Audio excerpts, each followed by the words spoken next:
मेहनत का फल। एक छोटे से गांव में आरव नाम का एक लड़का रहता था। उसके पिता खेतों में मजदूरी करते थे और माँ घरों में सिलाई का काम करती थी।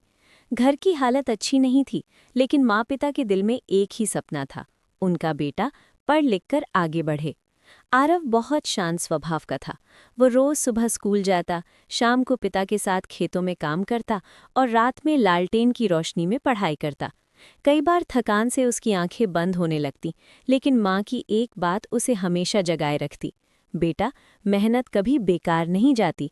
गांव के बच्चे अक्सर उसका मजाक उड़ाते, इतनी पढ़ाई करके क्या करेगा, हमारे जैसे ही खेत में काम करेगा। वे हंसते। आरव चुप रहता, क्योंकि उसे जवाब शब्दों से नहीं, अपने भविष्य से देना था। एक दिन गांव में शहर से एक मास्टर जी आए। उन्होंने बच्चों की परीक्षा ली। आरव ने भी हिस्सा लिया। सवाल कठिन थे, लेकिन उसकी मेहनत ने उसे कभी डरने नहीं दिया। जब परिणाम आया तो पूरे गांव में सन्नाटा छा गया। आरव ने पहला स्थान पाया था। मास्टर जी ने उसके सिर पर हाथ रखा और कहा, बेटा, तुम्हारी आंखों में मेहनत चमकती है, यही तुम्हें बहुत आगे ले जाएगी। आरव को शहर में पढ़ने का मौका मिला। शुरू में बहुत मुश्किलें आईं, नए लोग, नई भाषा, अकेलापन। कई रातें उसने रोते हुए काटी, लेकिन हर बार उसे माँ की वही आवाज़ याद आती, बेटा, मेहनत कभी बेकार नहीं जाती।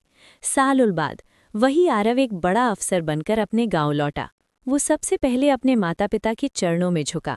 माँ की आंखों से आंसू बह निकले और पिता की कांपती आवाज़ में सिर्फ इतना निकला, आज सच में हमारी मेहनत सफल हो गई। आरव ने गांव में एक स्कूल बनवाया ताकि कोई बच्चा सपने देखने से वंचित न रहे। और तब गांव वालों को समझ आया, मेहनत का फल देर से मिलता है, लेकिन जब मिलता है तो पूरी जिंदगी बदल देता है।